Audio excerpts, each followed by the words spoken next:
अस्सलाम वालेकुम। मैं तुहाडा लकी भाई अपनी जाति चैनल तो तुहाडे नाल गल कर रहा। अज दी जिहड़ी कहानी है ना, वो हैगी है दो जिमीदार भरावां दी। दोने भरा जिमीदारा करदे सी, यानी कि जिमीदारा करदे सी ते एक भरा वड्डा ते एक छोटा, दोने भरा ने जिमीदारा रल मिल के करदे हुंदे सी। ते एक दफा के उन्हां ढग्गियां दी माइयां हुंदियां सी, जदों मैं तुहानूं दस्सना है, यानी कि बैल बैल जदों बैलां नाल हल वाहुंदे हुंदे सी, सुहागे भी उन्हां नाल करदे हुंदे सी, सारे काम उन्हां नाल हुंदे। ते एक दफा जिमीदार वड्डे ने भरा ने छोटे भरा नूं कहा कि तू ना हल वाही ते मैं ना आउंदा वां तेरे पिछे, ते नाले मैं लस्सी लुस्सी बना के लिआउंदा, तू इधर जाके ना हल वाह।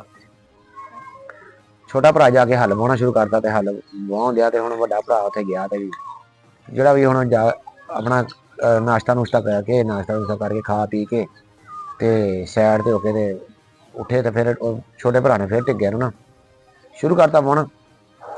ढगे जो चक्कर कढ़ के आउन ना, जिथे वड्डा भरा लगा सी ना, थोड़ा बहुता थल्ले घाह घूह चुकन, ते मतलब कि हल वाहुंदे उदों घाह विचों चुकना। ढगे जो ओहदे बराबर आउन ना, ढगे रुक जान, ढगे रुक जान, ते ढगे ओहदे हल नूं ना मूंह करन लग पैण।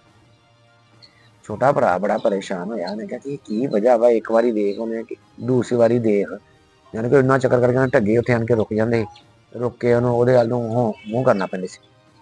ਉਹਨੂੰ ना छोटे भरा ने 3-4 वारी देखा, उन्हें फिर ना तंग आन के पुछया, उन्हें कहा भा मैं सही सही दस तेरे को है की है, जिहड़ा ढगे तेरे को आन के रुक जाते हैं, उदा चलते होंगे आ, तेरे को आन के रुक जाते।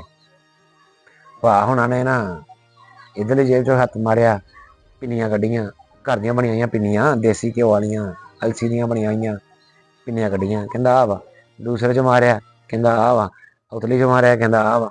यानी कि घरों पिन्नियां किन्नियां सारियां ना जेब च पा के, ਉਹ ਜਦੋਂ ਢੱਗਾ ਲੰਘਦਾ ਸੀ, ਜਦੋਂ ਉਹਦੇ ਕੋਲ ਆਉਂਦਾ ਸੀ, ਢੱਗੇ ਨੂੰ ਖੁਸ਼ਬੂ ਆਉਂਦੀ ਢੱਗੇ ਨੂੰ, ਕਿਉਂਕਿ ਉਹਨਾਂ ਦੌਰ ਦੇ ਵਿੱਚ ਨਾ ਢੱਗਿਆਂ ਨੂੰ ਦੇਸੀ ਘਿਓ ਦੇ ਪੇੜੇ ਛੇੜੇ ਇਹ ਚੀਜ਼ਾਂ ਬਣਾ ਕੇ ਨਾ ਦਿੰਦੇ ਲਾਜ਼ਮੀ ਨੇ, ਕਿਉਂਕਿ ਉਹਨਾਂ ਕੋਲ ਕੰਮ ਲੈਂਦੇ ਹੁੰਦੇ ਸੀ।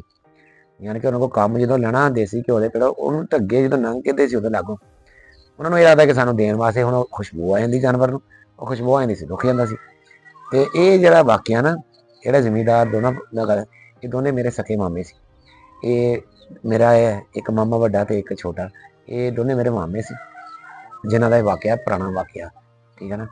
ਤੇ ਇਸ ਤਰ੍ਹਾਂ ਕਿਉਂਕਿ ਸਾਡੇ ਖਾਨਦਾਨ ਦੇ ਪਿਛਲੇ ਸਾਰੇ ਜ਼ਿਮੀਂਦਾਰ ਹੀ ਆ, ਉਹ ਆਪ ਵੀ ਵਾਹੀਆਂ ਕਰਦੇ ਰਹੇ, ਸਾਰਾ ਕੁਛ ਇੱਦਾਂ ਹੀ ਆ।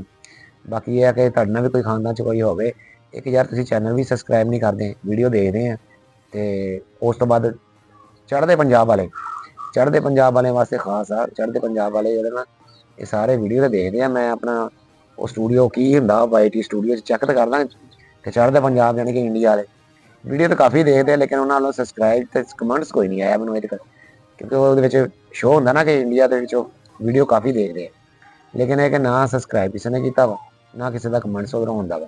ਤੇ ਤੁਹਾਡੀ ਮਿਹਰਬਾਨੀ ਵੀਡੀਓ ਜੇ ਵੀਡੀਓ ਦੇਖਦੇ ਆ ਨਾ, ਸਬਸਕ੍ਰਾਈਬ ਤੇ ਕਮੈਂਟਸ ਤਾਂ ਲਾਜ਼ਮੀ ਕਰੋ, ਤਾਂ ਕਿ ਸਾਨੂੰ ਵੀ ਪਤਾ ਲੱਗੇ ਸਾਡੇ ਚੜ੍ਹਦੇ ਪੰਜਾਬ ਵਾਲੇ ਸਾਡੇ ਨਾਲ ਫੁੱਲ ਤਾਵਨ ਕਰ ਰਹੇ ਆ। ਬਾਕੀ ਇਹ ਆ ਕਿ ਦੁਆਵਾਂ 'ਚ ਯਾਦ ਰੱਖਿਓ, ਬੜੀ ਮਿਹਰਬਾਨੀ। ਅੱਲਾ ਹਾਫਿਜ਼।